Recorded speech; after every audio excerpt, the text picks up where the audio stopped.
A very lovely morning to all.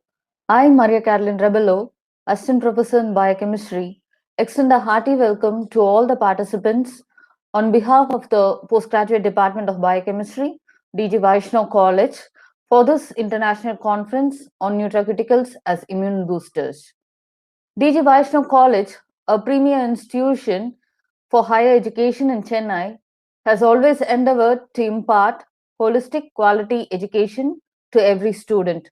In this vein, we, the biochemists of DG Vaishnav College, deem it a responsibility to enlighten the public in this current pandemic situation through the young minds of a society that food which contains nutraceuticals is essential to maintain good health. Hence, we are immensely happy to host this international conference on nutraceuticals as immune boosters. Prayer works wonders. Now, let us begin the event with a prayer song, followed by the inaugural ceremony, in which the pillar of our strength, Dr. P.T. Srinivasan, the head of the Department of Biochemistry, welcomes the gathering, and our dynamic principal, Dr. S. Santosh Babu, delivers the inaugural address.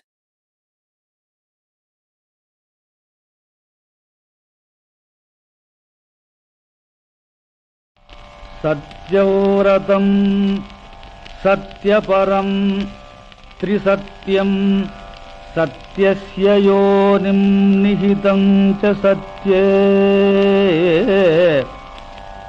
सत्यस्य सत्यं ऋतसत्यनेत्रं सत्यात्मकं त्वां शरणं प्रपन्नाः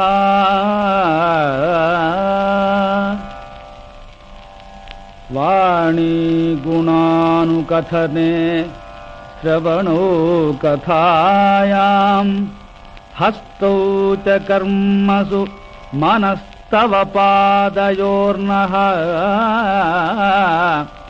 स्मृत्यां शिरस्तव निवास जगत्प्रणामे दृष्टिः सतां दर्शनेस्तु भवत्तनूनाम्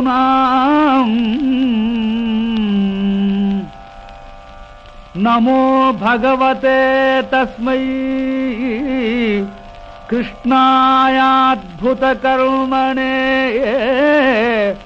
रूपनामविभेदेन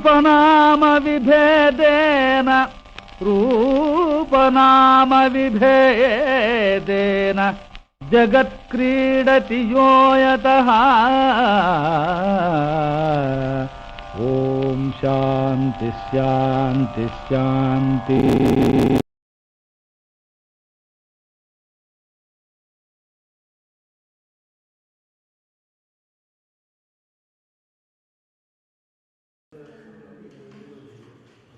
Jai Sri Krishna. Good morning to one and all present here, respected principal, secretary, and my dear staff members, participants from various institutions, both from local and from abroad. I render my warm welcome to you all for this one-day international conference on nutraceuticals as immunoboosters. So, this topic has been chosen by our department to address the situations in this COVID-19 pandemic, where the COVID-19 cannot be cured by any medicine that has been discovered so far. Although the vaccines are under production and they are yet to take off with the proper immune dose, and whose effect is yet to be questioned. The only source of cure or possible cure to the COVID-19 pandemic is only through the food. And so what sort of foods and what are the nutrients present in various foods will help us in getting or curing or rather controlling the COVID-19 will be the nutraceuticals as immune boosters, the topic that has been chosen by our department for this international conference as theme. So we have Dr. Mahadev Rao and Dr. Kalandar Amir. Mahadev Rao from Malaysia University and Dr. Kalandar Amir from Ethiopian University, who will be sharing their valuable experience and thoughts and inputs on the conference theme nutraceuticals as immune boosters. So this one-day international conference is also inviting e-boosters from postgraduate students to encourage them to create an awareness about what sort of nutraceuticals or phytochemicals or even foods, functional foods that can help fight the COVID-19 pandemic. So this one-day conference that has been planned will definitely throw upon some valuable light and inputs on both for the academic and research circle as well as for the common people to know about what sort of food they can have to especially to boost their immunity in keeping the COVID-19 under control. So at this moment, I would like to extend my warm and grateful thanks to our management secretary Sri Ashok Kumar Mundraji and our beloved principal Dr. Santosh Babu, who are extending all their support in all our endeavors taken by the department in making this conference a successful one. So with this short note, I invite our principal to give the inaugural talk on the conference, inviting the people here. Thank you. Good morning, one and all present here. I am happy to inaugurate today the one-day international conference on nutraceutical and as immune boosters. Respected Secretary Sri Ashok Kumar Mundraji, Head of the Department Dr. P.T. Srinivasan, the invited speakers Dr. U.S. Mahadeva Rao and Kalendar Amir, faculty members, and my dear participants. First, I like to congratulate the department for conducting this international conference on important topic, nutraceuticals as immune boosters. As we know that during this corona virus period, we are very much following all the precautions for not to have a virus to be attacked with us. The prevention and treatment of the disease is still a question mark, as no new drug or vaccine is yet developed to fight against the virus. In this scenario, people have realized that prevention is better than cure. Apart from personal hygiene and physical distancing, a strong immune system can help prevent the disease to a considerable extent. Keeping in this mind, this conference was organized by Biochemistry Department for the public and also for the students and the researchers. This conference is significant in view of this current pandemic as it focuses on nutraceuticals that could play a role in strengthening the immune system to fight off infectious disease including COVID-19. As you know very well that for most of the COVID-related patients, the treatment was given only with respect to the food and the medicine. Only the antibiotics and the nutritional food only can cure the COVID. And when you are in a positive state, for which the protocol have been designed by the doctors, in which all the protocols what they are following, nutrition, food. Since because of the COVID positive, we are not able to take the food sufficiently, so that they are supplementing with the tablets and other things. So once if we have a good nutrition food, definitely we can fight against the COVID. And only if the people who have an allied diseases like if they have a blood pressure or sugar, that only creates a problem for the COVID positivity. So this nutrition plus pharmaceutical or any substance that may be considered as a food or part of food which provides medical or health benefits encompassing prevention and treatment of diseases. Example, natural foods, dietary, supplementary like lemon, tulsi, all these things will be very helpful for the positive people. This pandemic is a wake-up call for all of us to realize that let food be the medicine and medicine be the food. So said by Hippocrates, the father of medicine, approximately 2500 years ago itself. So keeping all this in mind, we are going to have a discussion about various topics, various methodology for fight against COVID by the experts from Malaysia and Ethiopia. And also once again I congratulate the team of people who are working in this particular conference, international conference, to be successful one. Thank you very much. Thank you one and all present here for being with us for this international conference. Thank you very much.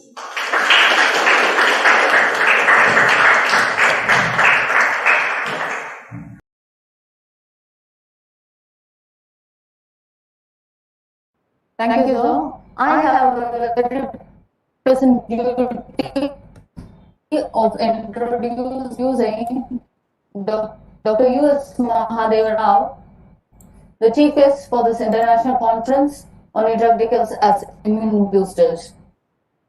Dr. U.S. Mahadeva Rao began his graduation in Islamia College and went on to complete his doctorate in clinical biochemistry in the University of Madras. He has a rich teaching experience of 29 plus years. He has worked in premier institutions like SRM University in India from 1999 to 2009.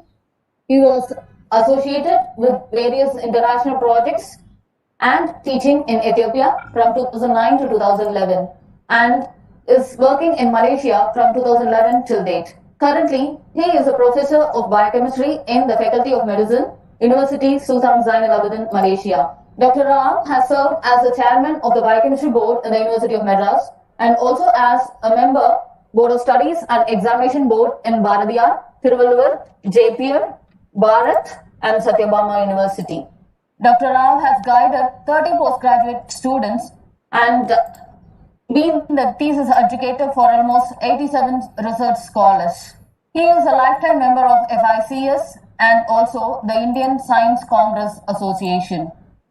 To his credential, he has won many national and international awards for excellence in teaching and lifetime achievement awards both in India and Malaysia. Dr. Rao has published almost 110 plus research papers and conceptual review articles in peer-reviewed international journals.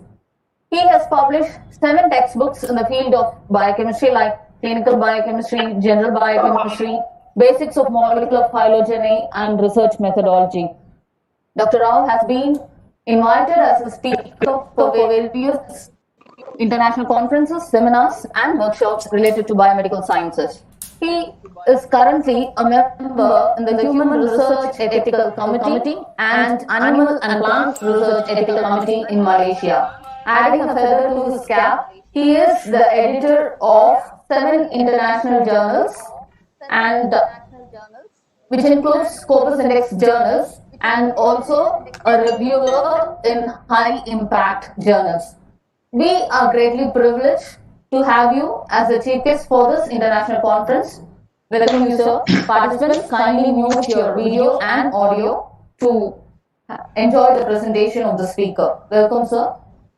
To respected organizers of today's conference and my dear participants,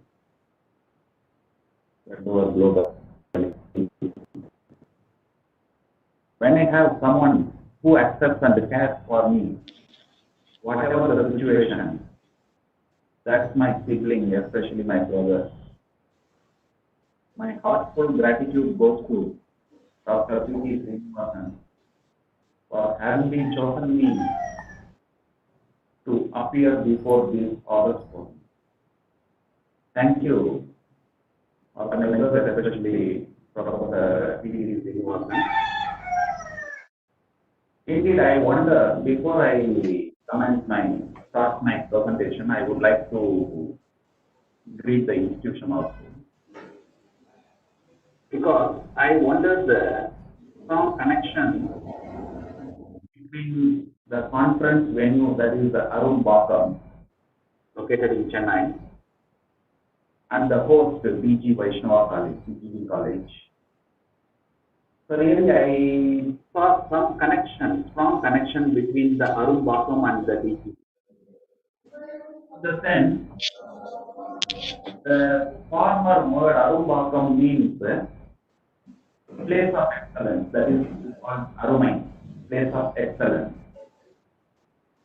And the later BGV stands for its proof of testimony.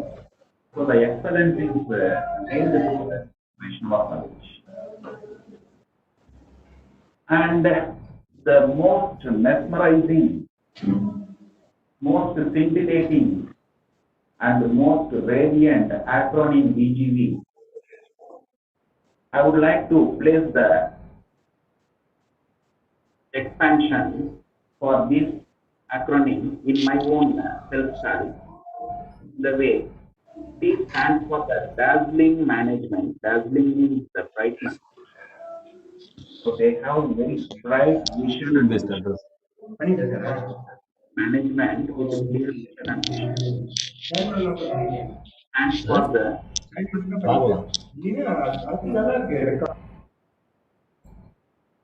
sorry, I am muting all. Don't unmute. And the G stands for the genius faculty. So without the pillar of genius, we cannot build the high-rise building. So such a genius is imbibed in the word DG. And last but not least, the V. The V stands for the valorous. Valorous means highly determined, confident, highly determined. The valorous is the word I would like to contribute to the alumni, the alma mater of DG Vaishnava and the present students of DG Vaishnava. So with this juncture, I would like to congratulate and thank the management as well as the faculty and students. Thank you. I wish as well the Department of Biochemistry, both faculty and students, shall pluck out innumerable awards, achievements, honors, outstanding creativity, and intellectual achievements under the able administration of and the guidance of Professor P.T. Srinivas. Well, slowly I am entering into my area of presentation. In 2020, the most distressing or the horrifying negative word is positive. So if you see, I'm repeating, the most distressing and the horrifying word, negative word in 2020, in the year 2020 is positive. Though the entire world projected the year 2020 as their milestone for achievement or their progress and growth, as well as an individual, we might have promised or we might have dreamt many expectations in the year of 2020, but all ends up with vain. All ends up with vain. By leaving only two things. One is the lockdown and other one is the social distance. One is the lockdown and the other one is the social distance. So in this moment, in this juncture, Dr. APJ Abdul Kalam's quote I would like to present here. He said, "Sitting alone is better than walking with the wrong people," which is the testimony of this foresight. So in this COVID crisis time, if you read again the quote, "Sitting alone is better than walking with wrong people," so he meant that the wrong people is the infectious people. We don't know who is the wrong people. So we are still searching, we are still trying to identify who is the wrong people. Well, I would like to modify the quote to suit with today's theme of the conference. So the immunoboosting and the nutraceuticals and the dietary pattern, everything today's conference theme. So I would like to rephrase the quote of our former president, Dr. APJ, in such a way: starving is better than consuming faded or the unhealthy diet. Starving is better than consuming faded or the unhealthy diet. To give further clarity, when I met with a saint or sage, a priest, when I met a saint and asked him about the dietary pattern, instantly he was telling, consume food once a day is a yogi. Yogi is someone who meditates and spiritually very strong. Consume food once in a day. That's why most of the religions, they have some sort of fasting definition: 12 hours fasting, 14 hours fasting, intermittent fasting. All these ultimately enhance your fasting spiritual level. That is why consume food once in a day is called yogi. Then consume food twice a day is called bogi. Bogi is nothing but a foodie, one who eat all the time. He is a foodie, very good eater. That also says that same applied for twice a day only. And again he added consume food thrice a day is a rogi. Consume food thrice a day is a rogi. So to add further, I would like to share the presentation.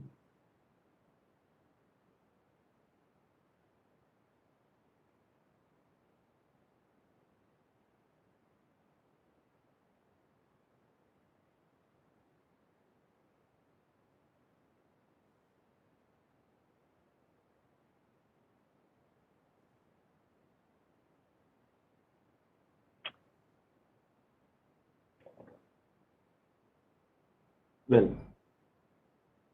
so it is all about the just a minute.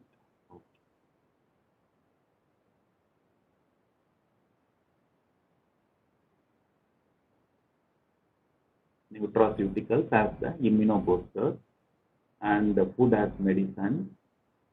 Food as medicine every day. Eat real food to heal. That is, we mean to say the off-cooked or the natural. And the real pharmacy in our concept is this thing. So here, one thing you just remember this, what the Moliere said. I will repeat again once in my presentation time.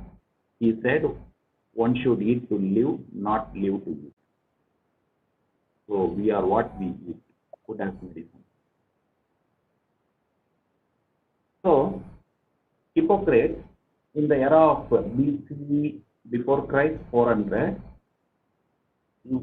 he was regarded as the father of medicine, a Greek physician. He is basically a Greek physician, regarded as the father of medicine. He said, eat food like medicine. Eat food like medicine. Say, he meant that eating food like morning some vegetables, some pulses, some fruits, or in the afternoon some cereals, some green leafy vegetables, some grains, some nuts, some balanced, something balanced. If you forego this, you are forced to eat the medicine like your food. So the concept of Hippocrates quote is, eat food like medicine, else otherwise medicine will become your inevitable portion of your food. So what it means, the inevitable portion of food, say the degenerative disorders, what are all we come across, like the arthritis, some tablets, some blood pressure, some tablets, some cancer, some chemotherapy. Nowadays the chemotherapy they design in such a way to give the tablet out. So the cardiovascular lipid profile, that is all the tablets. Then cerebrovascular, Alzheimer, then chronic obstructive pulmonary disorder, then diabetes, depressive disorder. Even depression is also a degenerative disorder. Then vitamin deficient, mineral deficient, at least some 5 or 6 tablets if you consume, then that becomes a major portion of your food. So that becomes like a food. That is what the meaning of Hippocrates. Well foresighted in the era of 400. So miraculous. Okay. To clash with this, Lucretius, in the era of 75 BC, after the Hippocrates, some 200 or 250 years later, or 300 years later, he made a something contradictory statement, but it also helped the human population in such a way. He meant more things about the food allergy and the food intolerance. So according to the Roman philosopher Lucretius, he said, what is food to one may be an aggressive poison to another. I am repeating just this. What is food to one may be an aggressive poison. The word, the fierce or the aggressive is underlined. Poison to another. In this way, he paved way to the recent concept of food allergy and the food intolerance. So what is the logic behind this, the mechanism behind this? The body generates the inflammatory response in the terms of histamine, etc., etc., against the allergen. What is allergen? The host immune system mistakenly recognizes the food as allergen or the harmful substance. Our host system, our own immunity is misrecognizing the food into poison. That is why the allergy or the intolerance occurs. So to go in depth of this,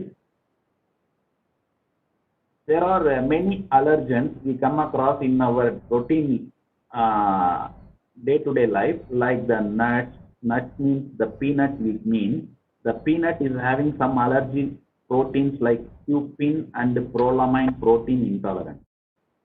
Some of the allergy proteins present in the nuts of peanuts or pumpkin nuts or seeds, whatsoever.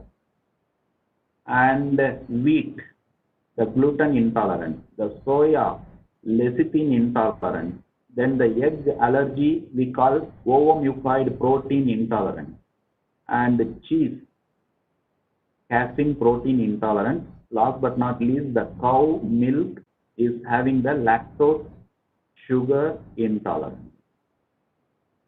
Lactose sugar intolerance. Okay. How does the food intolerance affect? Just for your info I have given, there are three areas. As I told you in my definition of food intolerance, the inflammation is the main area we have to concentrate. The second area is the main theme of our intolerance.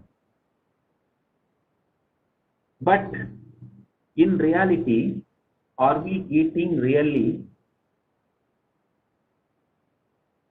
balanced, nutritious, and unadulterated food? The three terms, just remember, are we really eating the balanced food, nutritious food, or unadulterated food? Because according to the Molière statement,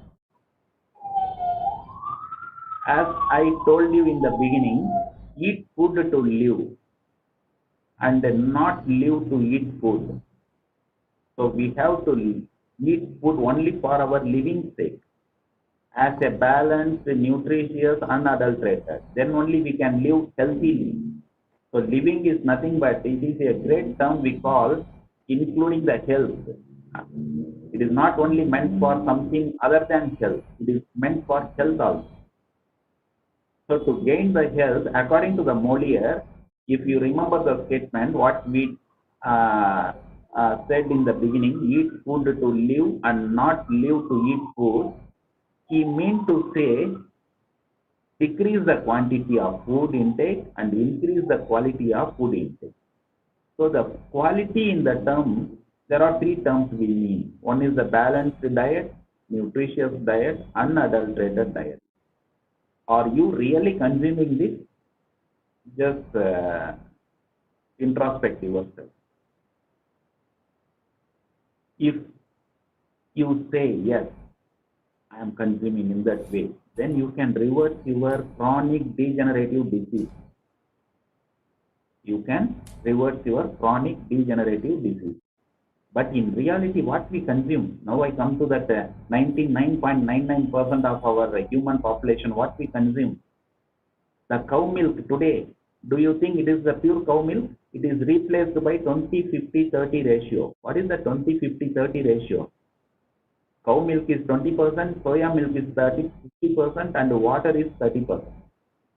Dissolving agent. So here, if you see the soya, we may be heard about the soya in the way it is the protein, good for health, that is everything. But if you Google or if you browse the real effect of soya, it triggers the impotency.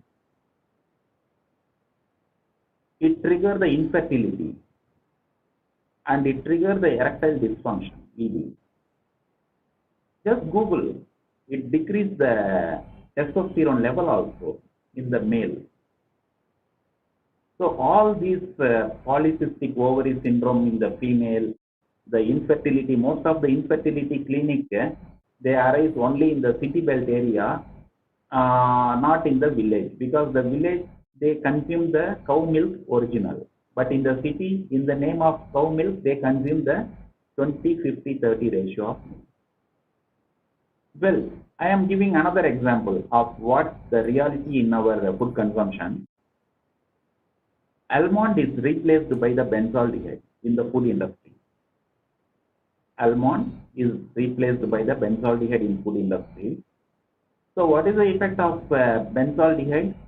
It triggers the shortness of breath. It causes the shortness of breath. It causes the dizziness. It triggers the skin rashes, skin rash, etc., etc. So without further delay, I want to go for the another example also. Suppose we go for lemon juice in the some star hotel. Without lemon peel or without lemon extract, we get some very clear juice. Do you think it is the real juice? If you consume, then you can understand there is some difference between the real juice and this the ordered syrup. It is a syrup made from the citral. Citral is the chemical extracted from the petrochemical byproduct. If you constantly consuming this citral based lemon juice, so the citral can be extracted from the lemon leaf and the lemon peel also.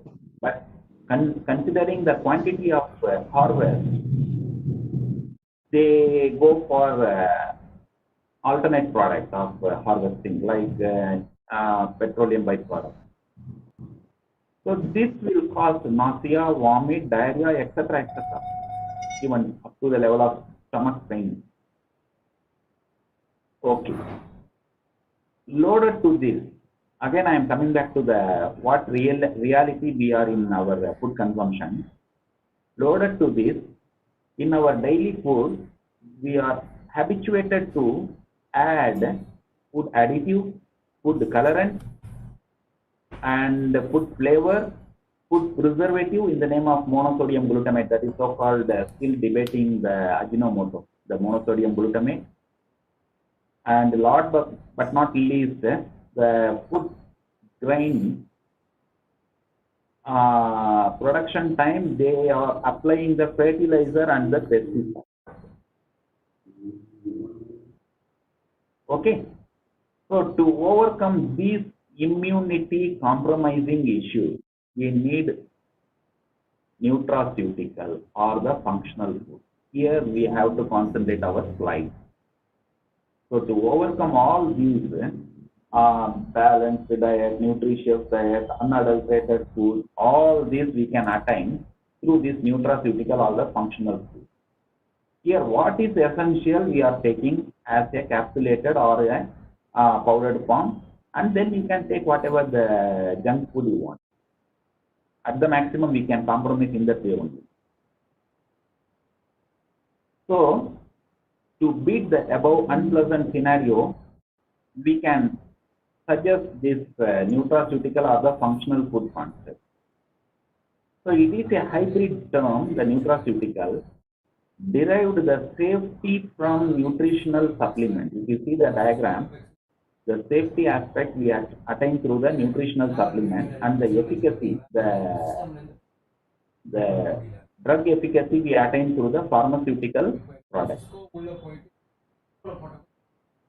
So the criteria, what are all the criteria to fix it is the eligible unadulterated nutraceutical? There are many criteria that I wanted to share here. It is a bioactive compound, and it should have some specific health or the medical benefit, and it should prevent or the treat the disease, and it should have some special nutritional value, BBA कौन third year मतलब Can you mute?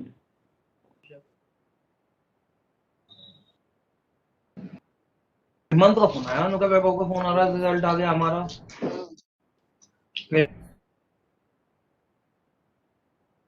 Audience? Okay. Naturally occurring substance. That should be a naturally occurring substance. Then effective in the prevention and the treatment of disease, improvement of physiological performance. That is very, very important. That index is we are assessing for our nutraceutical. And it should enhance the human health also. And they provide vital micronutrient, vitamins, phytochemicals, and fiber. So these are all the ingredients. Provide different beneficial effects beyond simple nutrition and provide low energy. Low calorie is the main criteria we underline for the nutraceutical or the functional food. It prevents inflammation. In the beginning, for the food allergy, I was mentioning the word inflammation. Here it should prevent the inflammation. So that means it can act as an anti-inflammatory. Okay? And they are prebiotic. Very often you come across two clashing words, prebiotic and probiotic. I give some sort of clarity between these two terms. The prebiotic is a food stuff that is fed for that will be a food for the probiotic. I am repeating, the prebiotic is a non-digestible. It can pass through the GI tract, that is the gastrointestinal tract as such, and the food for the probiotic. Example for the prebiotic is onion, garlic, ginger, etc. Then what is probiotic? It is a live microorganism that provides health benefits on the host. Example of probiotic is the lactobacillus. Okay, and nowadays in this nutraceutical, we come across a word. The nutraceutical will be having increased ORAC. So what is ORAC? O for the oxygen, R for the radical, A for the absorbance, and C for the capacity. So they have increased oxygen, radical, absorbance capacity. So this study is said food will be having a TSC value, antioxidant capacity value. Accordingly, we have to choose and to find the value of ORAC, that is the oxygen, radical, absorbance capacity. So here, the mode of action of nutraceutical, there are many modes. If you take the antioxidant, the unpaired electron, and for the polyphenol, the calcium calmodulin mediated biochemical reaction, and the binding cholesterol by the beta glucan, and the biochemical pathway to prevent the cancer by regulating the gene expression also. Gene expression study also we can go through, and inhibiting carbohydrate digesting enzymes. So these are the things. So here, the real nutraceutic, if you see, it starts with the herb, with their own property of botanical authentication. We have to make sure that herb is pure. Collection and the raw material, fine product, storage, everything. Then we are going for the herbal material. Okay. So once we come for the herbal material, we have to ascertain the quality and safety efficacy. Whether it is safety for consumption, whether it is having any toxicity or any drug interaction is poor or good, then pharmacovigilance study, risk assessment, etc. etc. Then next step, herbal preparation. Third one is about the herbal preparation. Here the nutraceutical preparation is started. So here we come across some chemoprofiling and metabolite analysis. Then last but not least, the finished herbal product, so-called the nutraceutic. The NC is the nutraceutic. So once you prepare the nutraceutic, again you have to cross-check whether it is having therapeutic efficacy and no toxicity. That is what is called the adverse reaction. Then clinical study. We can go for the clinical study also in the human sample. So all this is the glimpse of the stages involved in the nutraceutical preparation. So broadly, it can be defined into nutrients, herbs, or phytochemical. Some of the herbs and the phytochemical aspect is a nutraceutical. That is what I wanted to say. And dietary supplements, say the probiotics, prebiotics, antioxidants, enzymes, are also a nutraceutical. So the nutrients, vitamins, minerals, amino acids, fatty acids, etc. are also coming under the nutraceutical.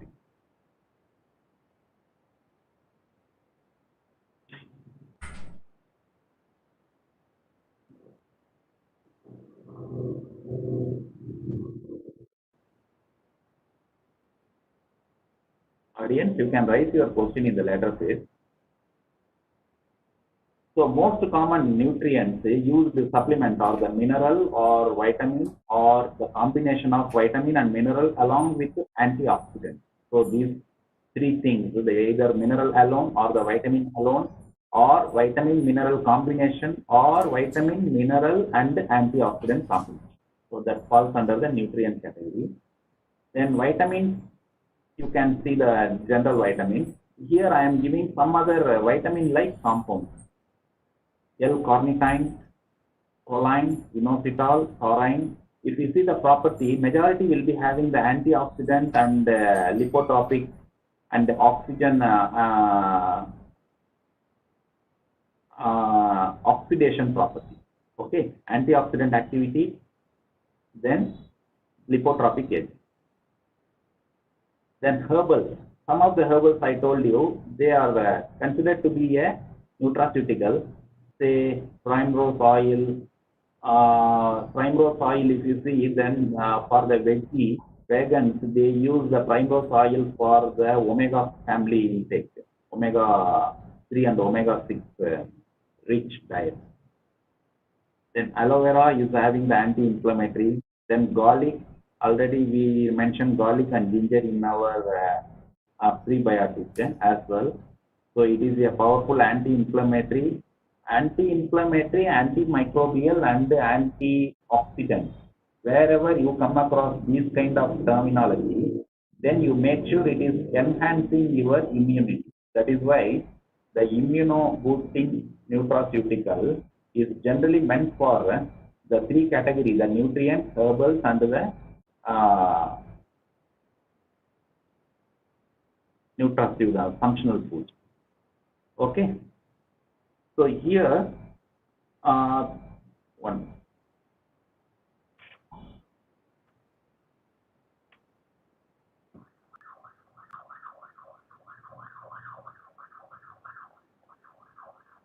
The aloe vera, anti-inflammatory.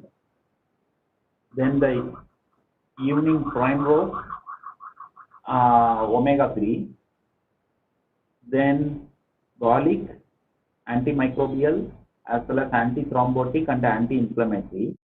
Then ginger, carminative, antiemetic. Antiemetic means vomit prevention and dizziness, treating dizziness. Then for the ginseng, it is an adaptogen. Adaptogen means the natural substance which helps the body to adapt to the stress. So you can see there are two terminology. One is you have to face the COVID. That is, you have to adapt to the COVID environment. It's called the adaptogen. Normal substance which helps the body to adapt to the stress. That stress, body gets adapted. Makes you to adapt. Body makes you to adapt. So that is what is called the adaptogen. Then the green tea, antioxidant. Very often we come across this antioxidant. Then vegetables, fruits, whole grain, herbs, meat, all these are falling under this category. And especially the researchers, you just choose the area. If you are not in the gray area of whether to choose this or that in the herbal nutraceutical or in the title phytochemical, what title you have to choose. See, when you see the, say for example, carotenoid is having antioxidant property, is having a cancer treating property, and some of the cancer in the colorectal, lung, and the digestive, all these you can use. So you choose the carotenoid and choose the source also, which fruit or which vegetable. Then you choose the role also. Don't choose all the roles. You choose one role. So you take the carotenoid effect extracted from blah blah fruit or blah blah vegetable, studied for the antioxidant property, for example, or studied for the cancer property in experimental animals. So this is one title of your thesis. Like that you can do. And even limonoids from the citrus fruits, then phytosterols from the various plants, then phenolic constituents. Majority of the plants and the whole grains will be having the phenolic constituents. Then you can choose whatever the title you want, the detoxification property or the anti-inflammatory property or the lowering the risk of coronary artery disease or the cardiovascular disease or the diabetes or the hypertension, whatsoever. You can choose any one. That is why this area I meant for the researchers. Say for example the flavonoids. Especially nowadays in the flavonoid you can go for the type of flavonoids also. In the wine or the grapes, the flavonoid we call resveratrol. That resveratrol study is a flavonoid extracted from the grape to study the property of anyone, whatever we mentioned here, or whatever you can find in your literature also. I have mentioned a few only, few important things only. Similarly, some of the gallic acid and the catechin, majority from the berries and the green tea, involved in the inhibition of eicosanoid synthesis. So very good study, the eicosanoid synthesis. Then the isoflavonoid from the soya bean. This is the positive side of the soya. Don't take the negative side only. So isoflavonoid are rich in the soya. So to treat the cancer and osteoporosis. Then the anthocyanidine, then glucosinolate, then cruciferous fruits are the source for it. Then indole, then fiber, then various vegetables and fruits are having the fiber. It can protect the fiber is, especially the dietary fiber is important to protect against the colorectal disease, even up to the level of cancer prevention. So the nutraceutical source function I am depicting in other way. Again I am repeating, but in different examples, with different examples. See, this is the nutraceutical. Allicin is the nutraceutical. So you can choose the title allicin. What is the source? Either this or that, whatever it is depicted in the picture. And the function, it can reduce the risk of cancer and the cardiovascular disease. Say some berries and the citrus fruits, the ascorbic acid is the chemical to reduce the oxidative stress. So the lipid peroxidation is decreased. So once the lipid peroxidation is decreased, there will be increased antioxidant capacity, antioxidant activity. Similarly, the antioxidant rich with some of the berries and pigmented vegetables as well as in the meat. Say for example, beta carotene, cyanidine, and the CoQ10. So these are all research-wise important, just for your. If I want to cut short, means I can cut short in the beginning, but here those really interested to have their research interest means they can have a note on. Especially the chili is anti-inflammatory and antioxidant with the nutraceutical chemical involved in present in the chili, and the insoluble fiber as we mentioned earlier. Then flavonoids, as I told you. இந்த முதல்ல இது காமிச்சது கொஞ்ச நேரத்துக்கு முன்னாடி. இங்க Mute. மேல இங்க இருக்குல்ல, இது பக்கத்துல வந்து SD கார்டுன்னு காட்டும். இது SD கார்டு கரெக்டா வீடியோ காட்டுதுல அந்த இடத்துல இருந்து முன்னாடி Your voice only, audience. Please mute yourself. Memory card. இதுக்கு பக்கத்துல வரணும் SD கார்டு. அப்பதான் வந்து நீ இங்க அதுல வந்து மாத்த V முடியும். போடலாம்.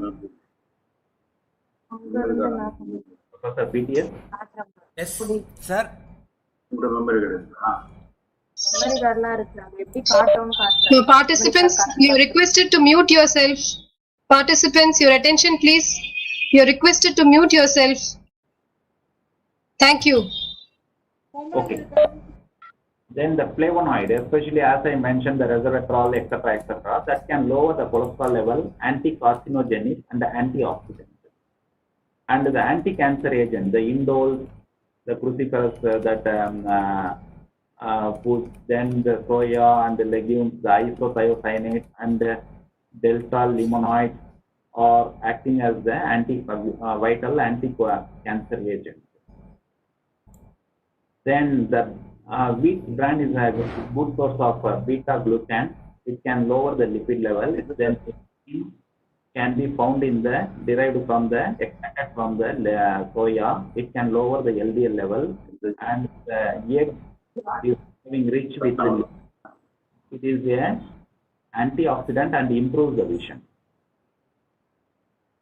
Then the CLA. What is the CLA? It is present in the milk and the meat. It is the conjugated linoleic acid. The CLA is the conjugated linoleic acid, and the DHA can reduce the CVD. The omega 3 or omega 6 cod liver oil or the fish oil, we call the DHA stands for the docosahexaenoic acid, and the EPA is nothing but the eicosapentaenoic acid. So docosahexaenoic acid and eicosapentaenoic are the good source extracted from the fish cod liver oil. It can reduce the cardiovascular. Then the choline. The choline, Alzheimer's disease, and it is present in the meat and the egg. So these are all the methods to enhance the active components in food. Just I am reading this. The diet to get maximum level of active components, combination of food ingredients rich in nutraceuticals, fortifying the food with the active ingredients. Then fermentation. Fermentation of food is enhancing the nutraceutic value. Okay. So again, in the other way, some of the food, say tomato, rich of lycopene, then heart disease, then isagula, then psyllium, high cholesterol, then what is the isagula or the psyllium I mentioned? Psyllium is a nutraceutical compound and the food is isagula. It is a dietary fiber rich. Plant genus is Plantago. Those who are good in botany can understand this. Plantago, used for the production of mucilage. For the constipation problem. Okay. So isagula, then vegetable oil, omega components, then grapes for the heart. Then cancer preventive, that pyramid. Just it is self-explanatory. I don't think it requires further explanation. Right from the bottom, if you see up to the top.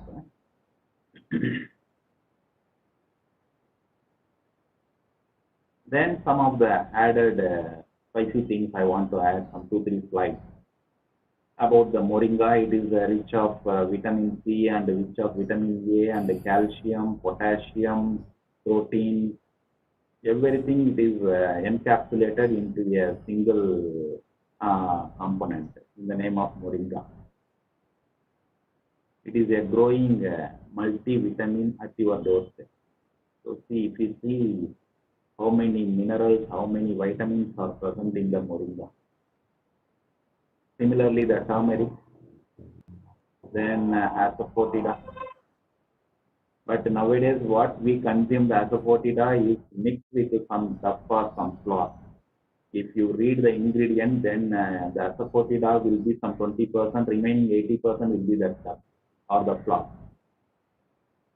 Okay, because the real medicinal property of asafoetida is something miraculous, but we are consuming in the name of asafoetida some, I can honestly say it is adulterated. Dietary supplement, the probiotic, what we mentioned, the health benefits of probiotic and the prebiotic. What is the difference between prebiotic and the probiotic, what we said earlier. So how come the prebiotic and the immunity is, it can increase certain things about the absorption of calcium, iron, zinc, indirectly and directly it can favor the immunity.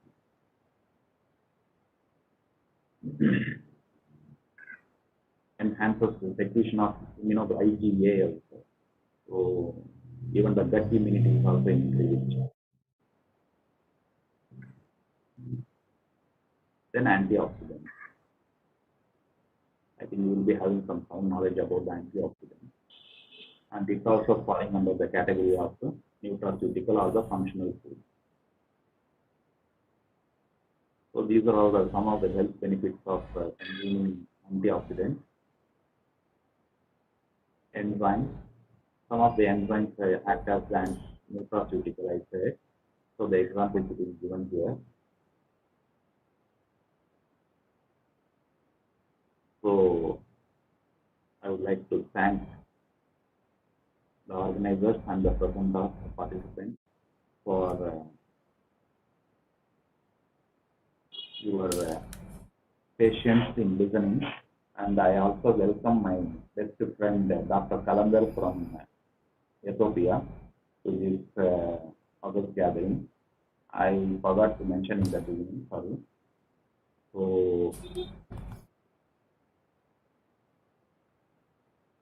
So my last one message to the student forum regarding your personality development or the motivation, I can say. It is nothing to do with your of the conference.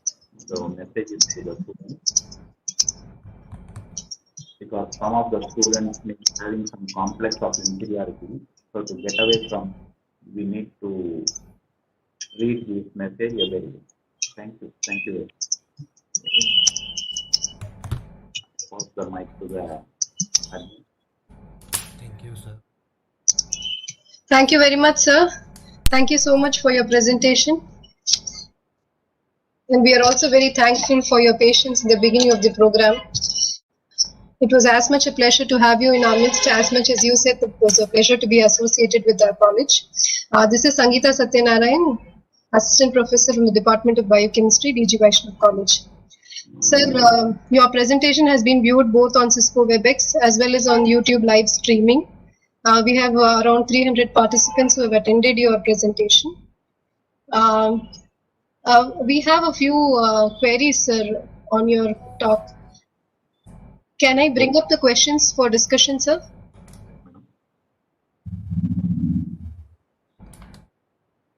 Can you hear me, sir? Rao, sir? Yes, I can. Okay, sir. So one question that has come up in the chat is from Pooja Singh, who wants to know if PCOD and PCOS, which are supposed to be the main problems that the women today face, do you think that there is any effect of food on it? And if so, then what do you think we should consume and what should not be consumed under such circumstances? Good question. In the beginning, when I was mentioning about the 20-50-30 ratio of so-called cow milk, So do you think, did you hear anything about the PCOD in your ancestral, your grandparents or the parental level? No. Only in our generation, in the last 20, 30 years, we are coming across such a word, PCOD, infertility, impotency, all this. So the reason behind is that one of the factors behind this is that 20, 50, 30. That 50 is the main culprit in triggering this PCOD.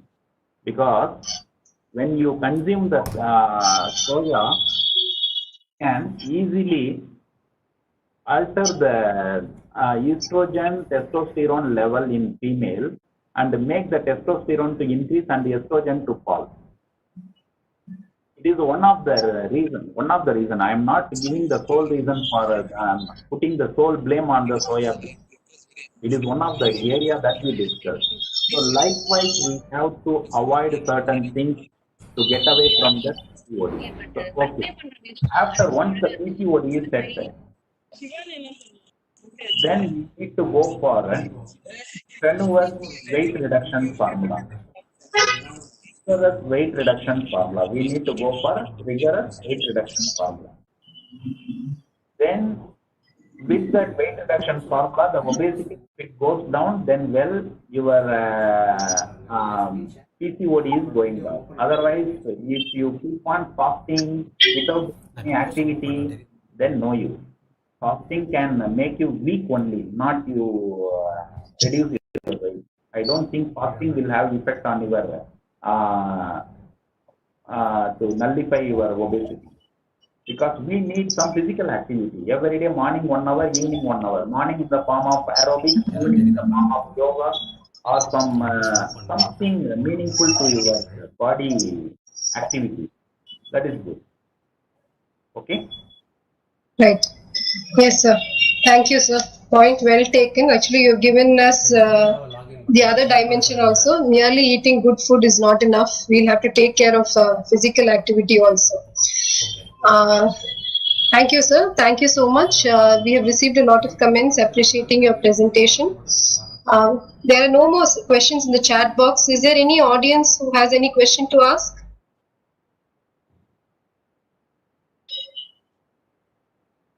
So there's one more question just delivered here. This person is called Laishram Dhanakumar Singh, and he wants to know, is probiotic that is prescribed by the doctor safe for everyone? Can you consume it when you have any other disease condition also? So it is nothing but only it can enhance your GI tract strengthening. It is nothing to do with any poison or any chemical. See, you are, say for example, I say, when a person is suffering from Helicobacter pylori, a person is suffering from Helicobacter pylori, the doctor suggests to go for a triple antibiotic dose. That one single for a 2 week period. I can say those who experience that Helicobacter pylori infection, one time, 2 times of a day for 14 days you have to consume. Each day with the first dose of the 3 antibiotic, you may feel like you want to vomit, the feeling of emptiness, but you cannot eat. You have that emetic feeling, vomit feeling. So to avoid all this, even if you eat food, even if you drink water or consume some milky products, no use. But you have to go for some probiotic and prebiotic. That will strengthen your gut, through which the immunity in the gut will be increased and your digestion will be increased, so that the chemicals that you consume in the name of antibiotic will have some effect on the Helicobacter pylori. Otherwise, whatever you take the tablet, immediately if it is triggering the emetic, means that is the vomit, means the drug effect will be nullified. So it is not at all a drug. It is only a new drug. That is why one thing, if you clear with that concept of nutraceutics in the features, what are all we discussed in the criteria of nutraceutics, it is a natural compound.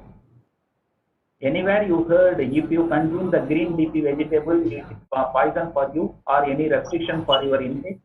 No, similarly it is. Or anywhere you mention the ginger or garlic or onion, is it bad? So it is the prebiotic and probiotic both are having some adjuvant effect on our immunity. Okay. Okay, sir. Thank you, sir. So there's one more question, that is varicose veins problem. Does food have any effect on the onset of varicose veins? Or can we consume any food that can help us overcome this problem? No, ma'am. It is absolutely, it is nothing to do with some posture problem. It is not a food problem, it is the posture problem. We have to manage our posture. So some of the people who are all exposed to constantly standing, some security job, something, this is something away from the diet. Right, sir. Right, sir. Thank you so much, sir. Actually, you can also see the chat box. A lot of participants are pouring in their appreciation for your presentation. There is someone who has also made a personal remark saying that you remind him so much of his mentor with all the positive remarks that you have made during your presentation. Thank you so much, sir. It was so much a pleasure having you with us. Thank you, sir. He was my master student from Nigeria. Okay. So, a very nice comment. I am also reading that. Thank you. Thank you, sir. Anna from Indonesia, he is also in the chat box. So, Okay. for the doctoral program, he is my student. Going to Right. Right, right. Memory class. Thank you. Very interesting. Thank you, sir. Thank you so much. Thank you, sir. Thank you, sir and ma'am, for the nice interactive session. Dear friends, it's time to move on to yet another scintillating speech by our speaker for the day, Dr. Kalandar Amir. Here comes Ms. Sneha Satapathy, a budding biochemist of DGVC, to introduce the speaker. A very good morning to everyone who have joined us today for this International League Conference on Nutraceuticals as Immune Boosters. It is my pleasure to introduce you all to the speaker of the day, Dr. Kalandar Amir, who is currently working as an associate professor at the Department of Biochemistry, School of Medicine, College of Health and Medical Science, Haramaya University, Ethiopia. He pursued his BSc in Biochemistry from Islamia College, Tamil Nadu, and Masters and PhD in Biochemistry from University of Madras. Dr. Amir is best known as a dynamic convincer with excellent communication and leadership skills in biochemistry. He is a result-oriented professional with over 2 decades of rich and extensive experience in teaching, educational assessment, classroom presentation, and student relations for specific biochemistry modules to medical, paramedical, biomedical, and health sciences at undergraduate and postgraduate levels. He is best recognized for Rashtriya Vidya Saraswati Puraskar by the International Institute of Education and Management, Delhi in the year 2004, and Eminent Citizen of India Award by National and International Compendium, New Delhi in the year 2005. He has played a key role as research papers reviewer for the Chinese Journal of Integrative Medicine, International Journal of Pharmacology and Toxicology, including Journal of Taiba University of Medical Sciences, and many other research journals as well.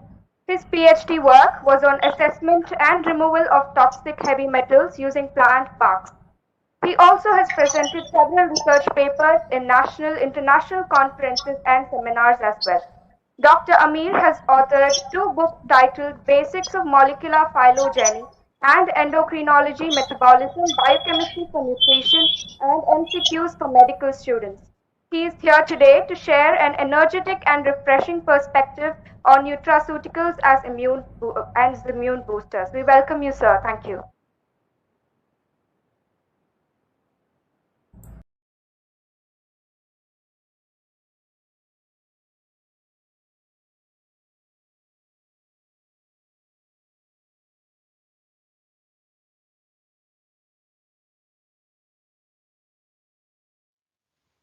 Good morning to all of you. I am Kalandar from Ethiopia. Before I start my presentation, I would like to thank the entire conference team for the wonderful opportunity given to me. Today I am going to talk about avocado, a boost to our immune system. The history of nutrition begins around 400 BC. The father of medicine, Hippocrates, says to his students that let food be the medicine and medicine be the food. And also he adds, a wise man should consider that health is the greatest to human blessings. Today we are going to discuss about nutraceuticals and immune system, particularly immune boosters. Nutraceuticals are generally foods or part of food that provides medicinal or health benefits, including the prevention and treatment of diseases. For example, natural foods, which includes antioxidants, supplements, dairy products, vitamins, minerals, herbals, so on. If you look at the immune system is a complex network of cells, tissues and organs. Together, they help the body fight infections and other diseases. The immune system includes our skin, mucous membrane, white blood cells, organs, tissues and lymph systems such as thymus, spleen, tonsils, lymph nodes, blood vessels and bone marrow.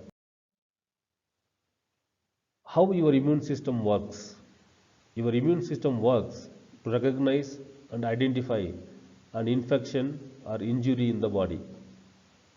This causes an immune response with the goal of restoring normal function. When we look at the different types of immunity, we have three important immunity types, such as innate immunity, active immunity and passive immunity. Innate immunity is the protection that you are born with, so it is your body's first line of defense. Active immunity is also called as adaptive immunity, which develops when you are infected or vaccinated against a foreign substance. Passive immunity happens when you receive antibodies to a disease instead of making them through your own immune system. Let us talk about immune boosters. To boost immunity means intake of certain food that provides additional benefits to the body. To boost immunity, it's important to take the right kind of foods in the right quantities. Several researches indicates that foods that has vitamin C are huge immune boosters, specifically for flu and common cold. Due to COVID-19, during this pandemic period, you may be watching lots of messages which are circulated in the social media and which gives information about immune boosting foods. Can we really boost our immune system? Many immunologists says that the concept of boosting your immune system is inaccurate. There is also widely held confusion about how your immune system functions and how your body is designed to combat diseases and infections. So, you actually don't want your immune system to be stronger. You just want it to be balanced. Attempting to boost the cells of your immune system is especially complicated because there are so many different kinds of cells in the immune system that responds to many different microbes in very different ways. So, which cells you need to boost and in what quantity or in what number? So far, scientists do not know the answer. The body is continuously generating immune cells and it produces many more lymphocytes that it can possibly use. The extra cells remove themselves through cell death, which is called apoptosis. So no one knows how many cells or what the best mix of cells the immune system needs to function at its optimum level. So there is no way to fast track a healthier immune system. There is a lot of buzz right now about ways to boost immunity to fight COVID-19. But there is no one superfood, supplement or magic bullet that will render you impervious to viruses and respiratory infections. Especially during an outbreak, a short-term healthy eating plan is not enough to reduce your risk. A sustained long game approach to building immunity makes more sense. Our diet has a very deep relationship with our immune system.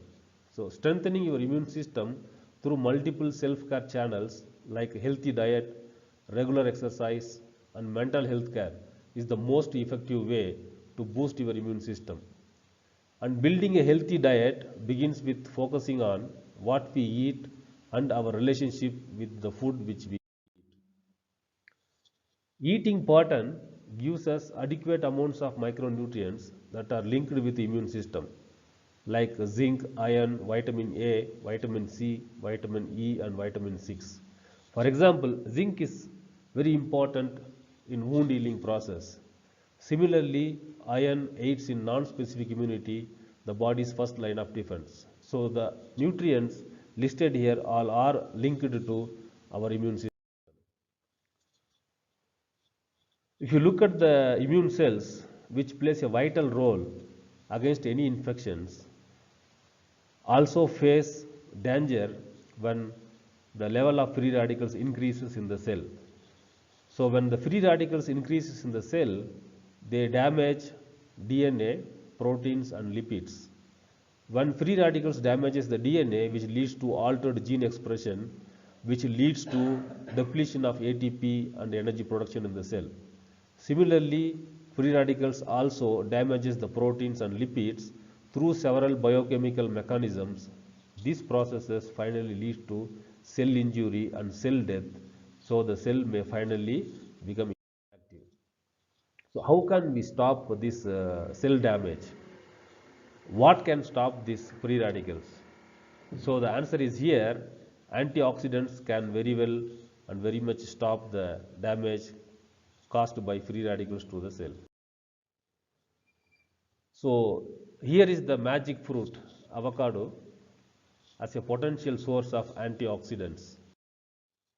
Avocados are loaded with powerful antioxidants that can protect our immune cells. So generally the antioxidants in the avocado neutralizes the free radicals so that the free radicals are scavenged or removed from the cells. So avocado is really incredibly nutritious. It provides a substantial amount of monounsaturated fat that is called good fat, and it also provides nearly 20 vitamins and minerals such as vitamin C, E, K and B6, as well as riboflavin, niacin, folate, pantothenic acid, magnesium and potassium. There are also some special phytochemicals in the avocado like lutein, beta carotene and omega-6 fatty acids. The nutrition and phytochemical composition of avocado is given in the table, so I hope you understand what the avocado can provide to us. Has avocado's mineral composition: calcium, iron, magnesium, phosphorus, potassium, sodium, zinc, copper, manganese and selenium.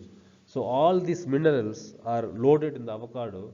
So as a single source, you can get all these from the fruit. Here is the list of vitamins and phytochemicals of as avocado, and you may see some of the important phytochemicals as vitamin C. Per 100 gram of the fruit, it contains almost 8.80 milligram of vitamin C. Look at the folic acid concentration, 86 microgram per 100 gram. See carotene, lutein and zeaxanthin. Then vitamin E, which is also an important antioxidant. So all these phytochemicals are really loaded in the avocado. When you look at the lipid parts, because people always believe that this avocado is a fatty fruit, but they don't know that the kind of fat present in the avocado are a good kind.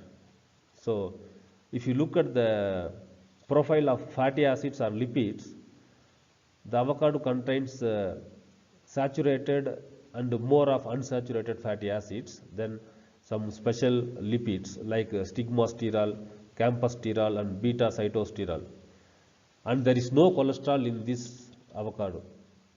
So comparing to the kind of fatty acids in the avocado, most fat is unsaturated, especially monounsaturated and polyunsaturated fatty acids. There is a fatty acid in the avocado called oleic acid which fights inflammation, because avocado contains a monounsaturated fat called oleic acid, and this miracle compound has been linked to decrease in inflammation. So to boost your immune system stronger, you need to take avocado, which contains vitamin B6, vitamin C, copper, vitamin E and magnesium, which are the most important immune boosters. They can preserve your eyesight, lutein and zeaxanthin, because they are preventing muscular degeneration in the eye. They could lower the risk of cancer, because the antioxidants in avocados contain compounds that can slow the onset of prostate cancer by inhibiting the growth of cancerous cells. Also, the avocado can help prevent diabetes, lower cholesterol. Fatty acids in avocados lower cholesterol, especially the bad cholesterol level, and increases the good cholesterol, which is called HDL. So they lower the risk of heart diseases. Avocado is also connected and related to stress and immune system, and they make you happier, because both folate and potassium deficiencies have been linked to depression in various studies. So these avocado are the very good source of folate and potassium. And they are even good for your digestion, because they aid in the digestion of fat soluble vitamins. They will get you better hair, because they are very rich in vitamin C and folic acid, and several researches show that they support the hair health. Additionally, you will have a very clear skin, because antioxidant vitamin E is very rich in this fruit, and your brain also needs a very good amount of fats, which will be supplied by this avocado fruit. Avocado oil improves brain mitochondrial function. It also shows improvement in glycemic control, plasma lipid profile, androgenic index has been observed in diabetic patients, prevents the impairment in mitochondrial respiration, and it decreases the reactive oxygen species. There is an interesting fact about avocado, that is more potassium than bananas. This nutrient helps maintain electrical gradient in the body cells. Avocados are actually very high in potassium, with a 100-gram serving having 14% of the recommended daily allowance compared to 10% in bananas. Several studies show that having a high potassium intake is linked to reduced blood pressure, a major risk factor for heart attacks, strokes and kidney failure. Healthy babies. Solid foods to be introduced to infants between 4 and 6 months of age. The creamy consistency and mild taste of avocados makes it one of the best fruit a baby can enjoy. 1/5 of a medium avocado has 50 calories along with 3.5 grams of unsaturated fats, which are known to be important for the normal growth and development of the central nervous system and brain. Some researches also shows that eating avocado may help you lose weight and to maintain a healthy weight. So please take home the message that have adequate intake of antioxidants, eat a real food-based diet, fruits and vegetables. So overall eating pattern is very important in order to control and prevent diseases. Eat a diet with a variety than to concentrate on individual food. Thank you.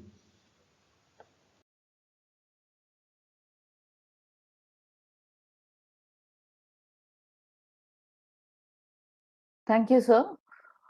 Now, let's move on to the final session of the conference, the poster presentation by our young scholars.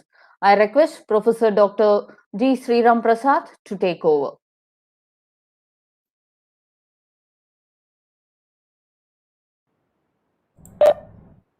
A very good afternoon to one and all. Now we are about to enter poster presentation session. General instruction for the participants.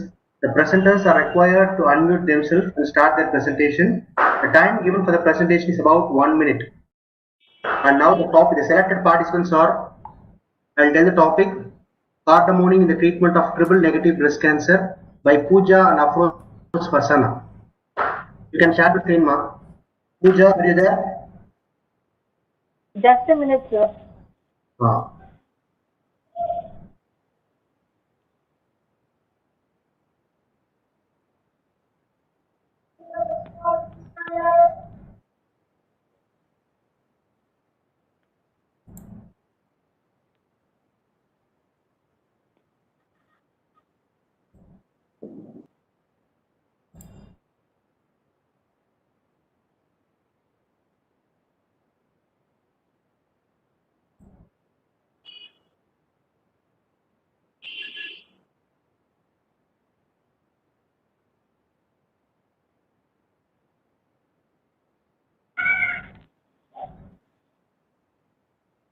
Good morning, everyone.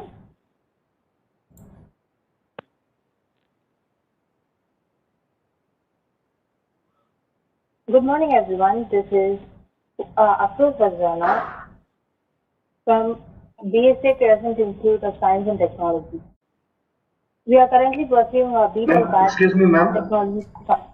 Can you just zoom your Yes, screen? sir. Can you just zoom your screen? The slide is not that much visible, ma'am. Poster is not that much visible. Now, sir, yes, is yes, it yes, visible ma'am. right now? Yes, ma'am. Okay. Let's start, ma'am. Good morning, everyone. This is Afroz Farsana. I'm doing my B.Tech final year biotechnology from BSA Crescent Institute of Science and Technology. The topic which I have chosen is cardamom in the treatment of triple negative breast cancer.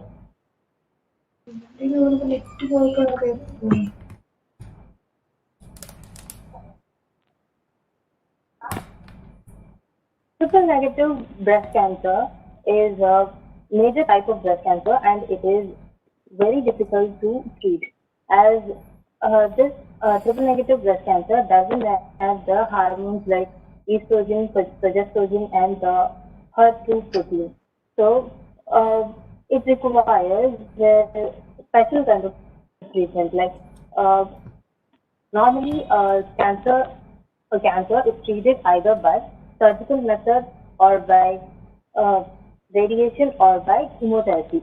But this type of cancer, we need to treat it by all the combination of all the three methods. And the 5-year period of this breast cancer is curable, and the 5-year survival period for this cancer is about 70 to 77%. So in this review, we are using cardamom as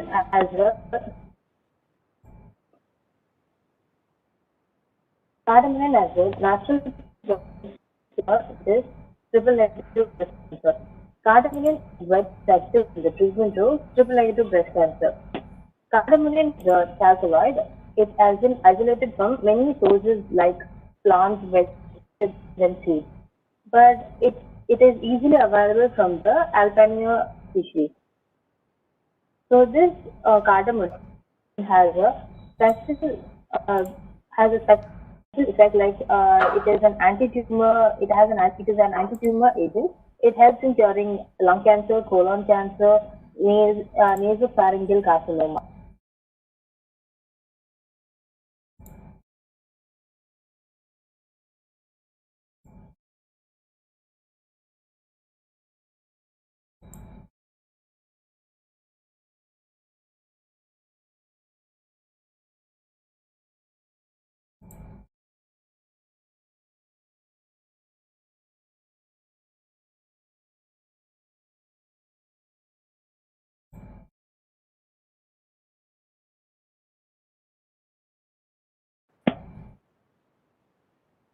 In the material method, I have listed what are the methods we are going to use in the in vivo and the in vitro methods. In vitro, we need to purchase the cell line from a company or from an institute. And in vivo, we have to purchase an animal. We are using an animal, like we need to purchase a nude mice for treating the cancer cells. First, we will select the cells. First is the cell culture. The cell culture cell line which we are going to use is MDA and B231 cells. First, we will purchase these cells from the Chinese Academy of Sciences. After purchasing the cell line, we will maintain it in a DFE medium, which is a Dalbecker's modified Easel medium. And these cells will be given fetal botulinum, penicillin, and azithromycin for growth. Next step is cell viability assay. These cells, which are maintained in the DMA medium, will be given cardamom at different concentrations, like 10 micrograms, 20 micrograms, 30, 40, and at different intervals of time. Like they will be incubated for 24 to 72 hours in the CTK medium, which is a cell cycle analysis kit. Madam, excuse me, madam. Next is the yes? Sorry for the disturbance, ma'am. Can you just move on to result section, ma'am? Because it's time, ma'am. Almost 3 minutes over. Okay. 4 minutes over, ma'am. That's why. Oh, okay. I'll move on. Your screen is not visible, ma'am. Now is it visible? No, ma'am. No, your screen is not visible. Okay. Just a minute.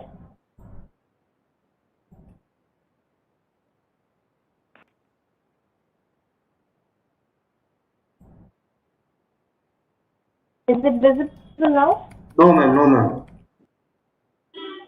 Yes, ma'am. Now it is visible. Okay. Kindly move on to the result section, ma'am. Okay. The materials and the method, these are the methods by which we can perform the experiments. The cell viability and the hot staining. We will stain we do a quick PCR, then we will perform, which is mitochondrial membrane potential. And then we will check for the glucose uptake of the cells. Usually cancer cells will have will take up more glucose. So we will check for the glucose and then its content. Also the end product of glycolysis, so we will that also. And ROS, reactive oxygen species, the amount of reactive oxygen species present in the cancer cells also we will check. And then cell metabolism, like the glycolytic pathways, mostly in cancer cells the glycolytic pathways will be more. So we will also check the rate of glycolytic pathway, the cell metabolism. And then we will move on to the animal treatment, which is in vitro method. In vivo method. In vivo method, we will purchase a nude mice, which in which the thymus will be removed, so that it doesn't have a primary defense system. So we will inoculate the cell lines, the T31 cell lines. And we will group them into groups. One will control and the will be the cardamom medium, and the other one will be the 5-FU. 5-FU is another anti-cancer drug, so we will treat it.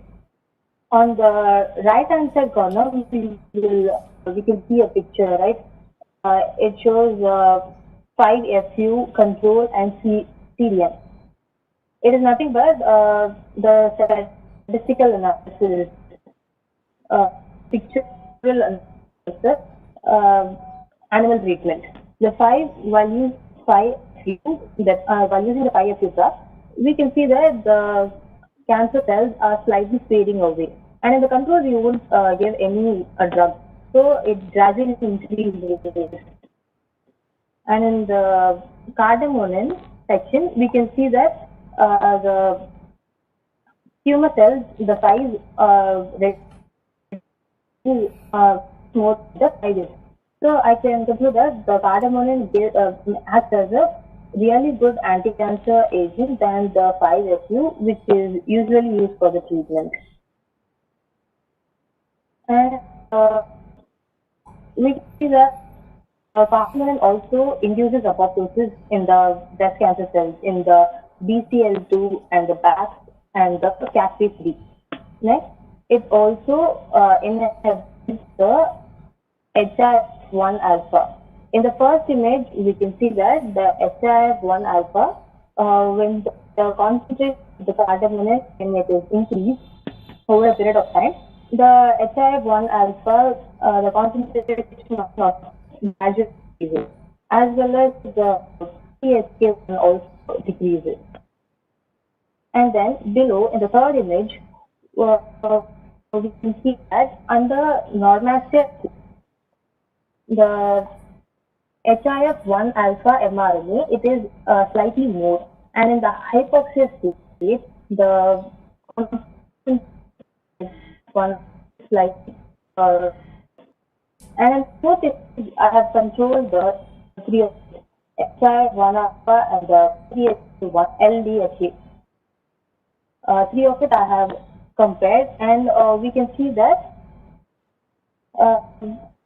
HIF1 alpha and PDHA, they both are slightly lesser when compared to the LDHA.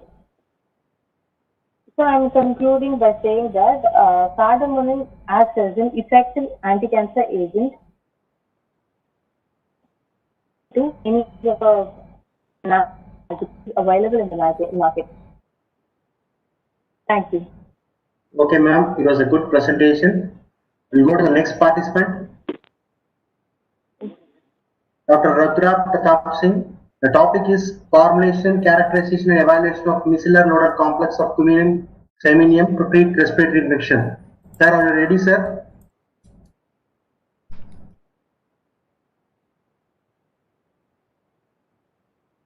Hello.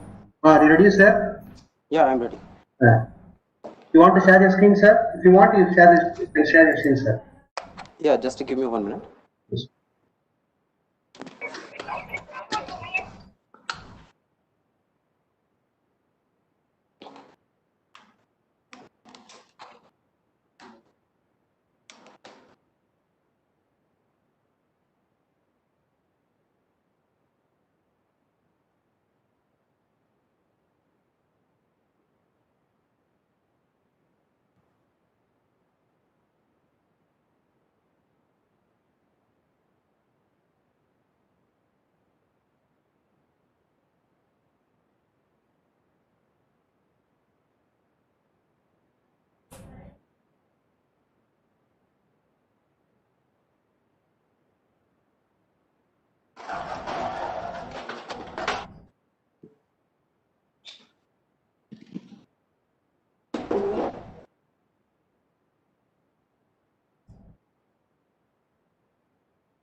If there is any problem, let me know, sir, so that I can share the screen.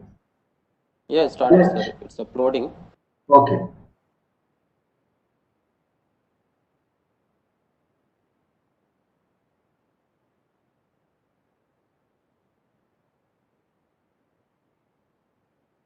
Meanwhile, the next presenter will be Kalomi Mohammad Lanan. Please be ready with the presentation, sir. Impact of medicinal plants on SARS-CoV, SARS-CoV-2 and influenza virus in India. Kindly be ready with your presentation, sir.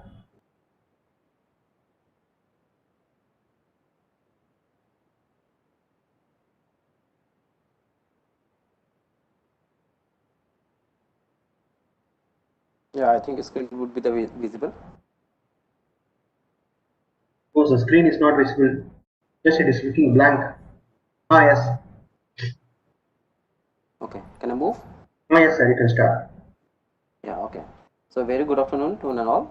And here I am presenting a topic, formulation, characterization and evaluation of micellar loaded complex of cuminium saminium to treat respiratory infection. Generally, we are moving with the pandemic, the situation COVID-19.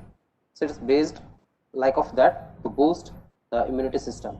Respiratory infection, generally we know that what is, it's a very common infection in the basically the elderly person as well as the aged person. Apart from that, the children also affect from the respiratory infections. So for that reason, we have gone through with the cuminaldehyde, that is generally the active phytoconstituent of cumin, Zira, generally that we use in our kitchen daily basis. So that if you are having in the concentration based, so it could be raise the immunity system. So that we have selected as a phytoconstituent and moved with the using of the phospholipid as well as the polymer. Why we have used the polymer and the phospholipids and the polymer? The reason behind that, because the cumin having some problem like less solubility, less viability, as well as the less retention time in the body. So for that reason, we have combined with the polymer and the phospholipids to make its micellar complex, and generally micellar complex give the very good improve the absorption as well as the viability of the lipid compatible molecular complexes. So that's why we've decided to formulate two kinds of the formulation. One was like using of only the phospholipid, and one was the mixing of the phospholipid and the polymer together with the drug. So two formulations, two kinds of the formulation we have done. And apart from that, in case of the optimization and evaluation cases, we have compared the both kind of the formulation with the phospholipid and with the phospholipid and the polymer. So moving to the optimization and the characterization sections, there we have did the solubility study, entrapment efficiency, drug loading, etc. kind of the parameters to evaluate all the formulations, and further we have done the optimization by the different parameters. So starting with the optimization methods, where we have gone through with entrapment efficiency, drug loading, particle size, zeta potential and all. So we have got the good result to get the CM3 and the LMC3. That was the like optimized formulations, and those optimized formulations we have gone through with the in vitro antioxidant study that was done by the DPPH study. In vitro microbial study was also done on the non-pathogenic microbes like Staphylococcus aureus and E. coli. Apart from that, one more study was done, in vitro drug release and in vitro anti-inflammatory study that was on human blood cells. So concluding of those all the study, we have got the good results, significant results, as well as the sustained based formulations. So that was confirmed by the in vivo study that was also done on the animal rabbit to get the good data. So yeah, this was the PK/PD study that was confirming the conclusive part of whatever we have received the significant results by antioxidant or anti-inflammatory or antimicrobial. So it was confirming that whatever the CLP3 or the CLMC3, whatever we have received, that was overwhelming the CP3. It means the combining the drug with the polymer as well as the phospholipid, it was confirming it could be a good alternative treatment to treat the respiratory infections. So in this part, generally we have focused on the non-pathogenic bacteria, that was Staphylococcus aureus and the E. coli. But in the future, we are planning to move with the pathogenic, like the TB bacteria or the virus, or maybe with pneumonia virus and the other things. So that was the conclusion and the future prospect of this particular topic. That's all, sir. Thank you, sir. The next presenter, Kalomi Mohammad Lalan. Topic: the impact of medicinal plants on SARS-CoV, SARS-CoV-2 and influenza virus in India. Are you ready, sir?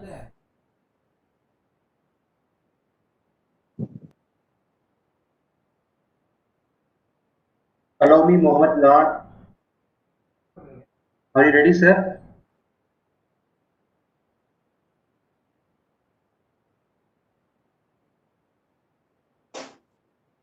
Hello.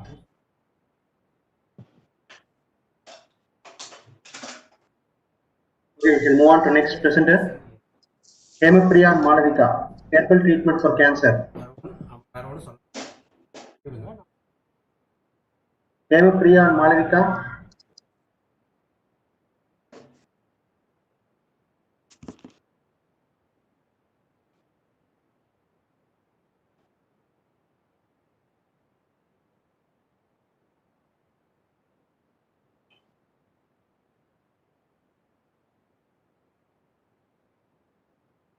Hemuprita and Malavika, are you ready?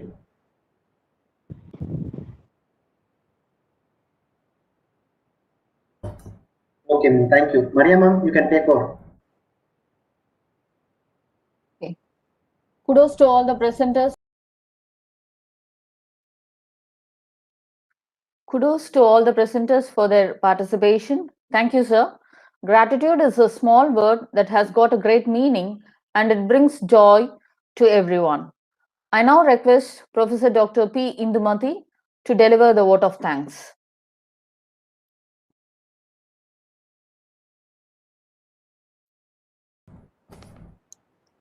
Jai Shri Krishna. Very good afternoon, respected dignitaries, teachers, and all my dear friends.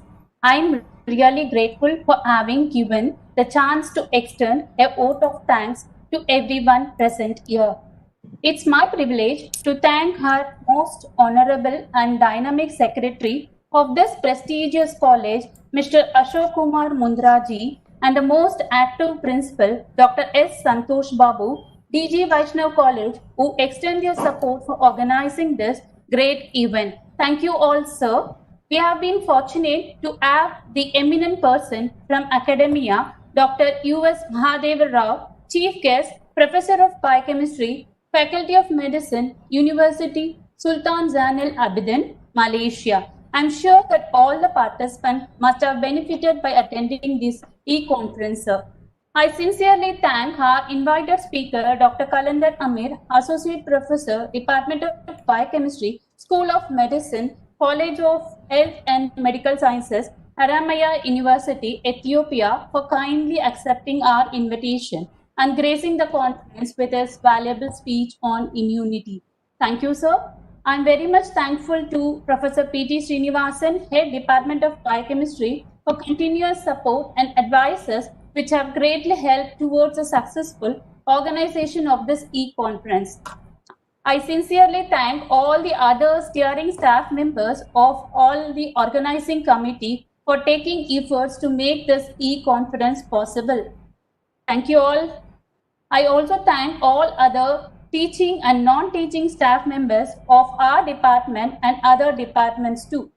My thanks also goes to technical staffs of Viscom department for the video coverage of inaugural function of today's conference. I'm thankful to all the international and national participants for attending the international conference on nutraceutical as immune boosters and presenting their e-poster. Thank you all. Last but not least, this event could not have been successful without the volunteers and the students in the organizing committee. Thank you so much, guys, for your efforts. Thank you, guys, for making this event successful with your contributions.